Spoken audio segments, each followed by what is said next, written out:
I want to talk to Robert, who's calling in from New York. Robert, you're live on Truth Wanted. What's up? Not much, man. I believe in the interrelation of all things, that there's nothing supernatural that isn't naturally super. And I have faith in science that we may be able to discover the language to talk about all the things that we yet now consider supernatural because we haven't developed the study of yet. Okay, you're right to the point, Robert. That's interesting. What makes you believe that the supernatural is a thing? Well, I don't believe it is supernatural. I believe that it is natural, and that we have not discovered how to observe or have invented the dialogue in order to measure and observe it yet. Okay, so if we don't have the tools, here's my first question then. If we don't have the tools to observe it, then how do we know it's real? Oh, we don't know that it exists or it doesn't exist. I'm saying that the things like, for instance, the placebo effect, someone may consider that supernatural because we don't know how it works. Yeah. But yet I have faith in science that if we studied it and we could discover the vocabulary to which we can discuss how it works. I mean, the vocabulary has any. I think, I would quibble with you there a bit, because with the placebo effect, we know it's a thing because we can study the effects of it. Like, we can observe the phenomenon happening. We may not understand the exact mechanisms, but we also don't attribute a supernatural explanation to it, right? We just say, like, here's an effect and this is what's happening with it. Obviously, people smarter than me have tried to propose mechanisms as to exactly what's going on there. But, like, I don't know. Is the placebo effect an example of something that we would call the supernatural becoming natural? I don't know. I think that's just we're getting parts of something that's whole. Yes, in a way that before we understood its effect and was studied its effect and we called it the placebo effect, back then it might be considered something supernatural, might be considered prayer work or some other confirmational bias thing. But we studied its effect long enough to say, in a sense that we as humans can only perceive such a narrow band of the electromagnetic radiation spectrum as sight. Our perception limits us to we don't even know all of reality. Everything that exists, whether we can perceive it or not, still exists.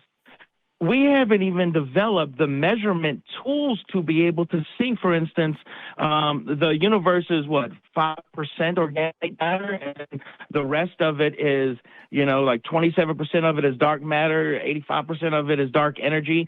Which doesn't affect the electromagnetic radiation scale, so we have a hard time even perceiving those things, but we can kind of see a little bit of its effect.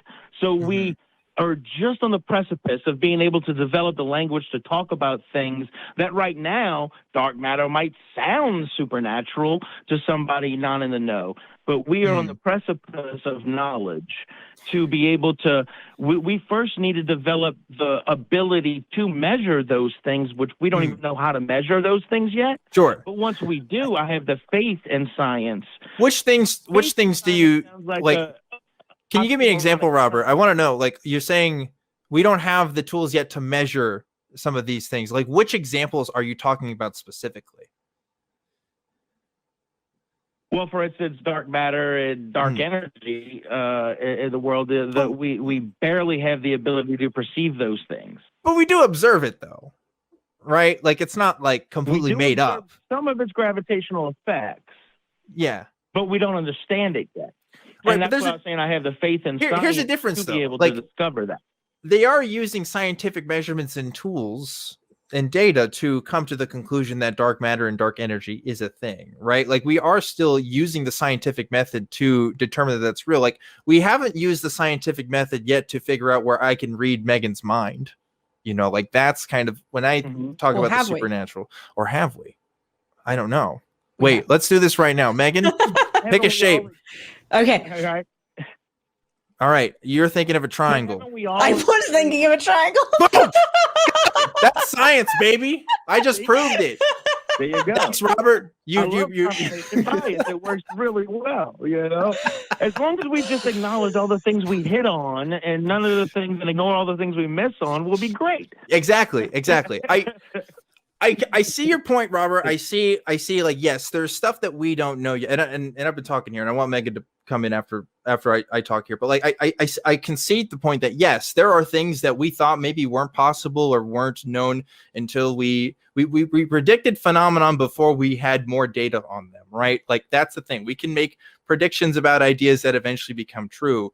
But I say that tentatively because like people can use that same line of argumentation to argue for things that are absolute bullshit and will probably continue to be bullshit. For example, the ability for one human to read another human's mind, certain kinds of medicine working, like Homeopathy. Homeopathy, things like that. Because like that's like people you will use that same line of reasoning for stuff that is a scam at worst, or trying to manipulate people for other means at even worser. I guess I don't know where I was going with that, but the point is like, yeah, I like you can only say that so far. And again, like the things that we do know, like with dark matter and other stuff, like we are using the method, like we are figuring out there. We have not used the scientific method to determine that homeopathy is legit, or we've already actually figured it out. Turns out it's bullshit. Like we use science to figure that out. So anyway, Megan, I want to give you the floor.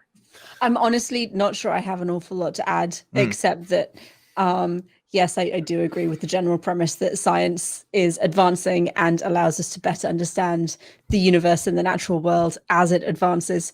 It would be fascinating if science could like prove that the goddess Ishtar existed or exists, and that all of the hymns we have in Mesopotamia to the goddess Ishtar were actually efficacious somehow. That would be fascinating. As a historian, I'd love that. But I'm not hopeful. Yeah, I'm not either. So I don't know, Robert. Is there some? I would never think that science would even really try to attack try to approach proven of idols and folklore as much as like for instance the example you used the reading of being able to connect mentally.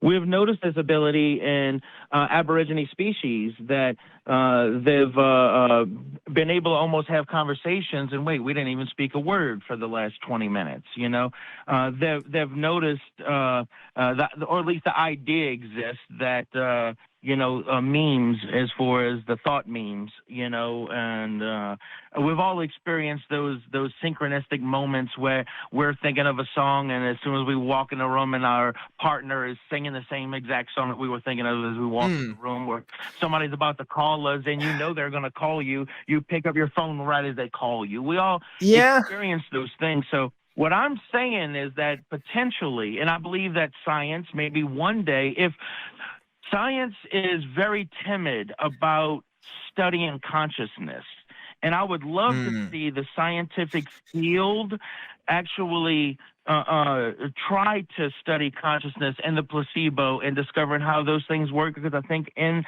that study, if we delved in and had the brightest minds working on that sort of stuff, that maybe we would be able to discover how exactly this particle spinning over here affects that particle spinning over there in the other direction instantly.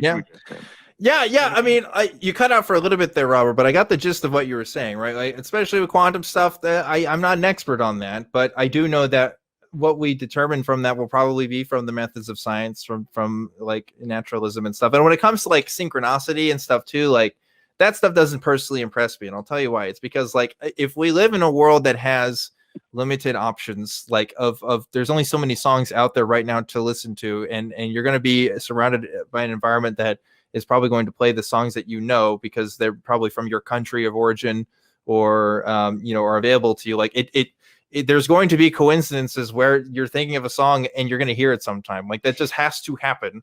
If I walk into a room thinking of a song and my spouse is singing it, it's probably because our 3-year-old has been walking around the house singing it for the past 2 hours. Yeah, and it might be we don't understand the specific triggers as to how that kind of stuff happens either. Maybe we misremember events, or we don't realize like, oh, this happened because I was singing this song yesterday to somebody and now they're singing it, right? So I don't know, like the synchronicity stuff, that doesn't really mean anything to me, I'll be honest. Doesn't do a whole lot, but I don't know. Last thoughts, Robert, before we get to another caller. No, man, I just appreciate the show. I appreciate the community. I just recently got hip to y'all whole group of awesome individuals, and I've been enjoying this journey of getting introduced to y'all. And Cool. this is the first time I've ever called into a show, and I really just thank you for what you're doing, and I really appreciate it. I'm a big fan, so thank y'all all for doing what all of y'all are doing. You, the other host, and all of the people working behind the scenes to make this happen. I think it's a beautiful thing. So I They appreciate do it, a Robert. great job. Thank you. Thank you, Robert. Appreciate it. That's a nice way to end that call. Yeah. Yeah. As far as like, faith that science will prove, I don't know. It's like a faith. I have faith that science will prove my hunches about things. Like that's kind of how I characterize that a little bit. Not to say that there aren't weird and freaky things that I don't completely understand. I do think that we'll understand it through the lens of naturalism, probably for most. Or, I'm also open to the idea of course, there might be things that we will never really understand about the universe. Maybe there are things that observable science isn't able to tell us how something functions. That might be true too, but I will be, it's going to be a very different day for me if I ever resort to the idea of, well, this is happening because God did it. Or, like it's a ghost, obviously. Like, I don't know. Naturally. Like, yeah, it's hard for me. It's hard to imagine myself getting to that point just because of everything I know about human biases in science and just, I don't know, the whole shebang.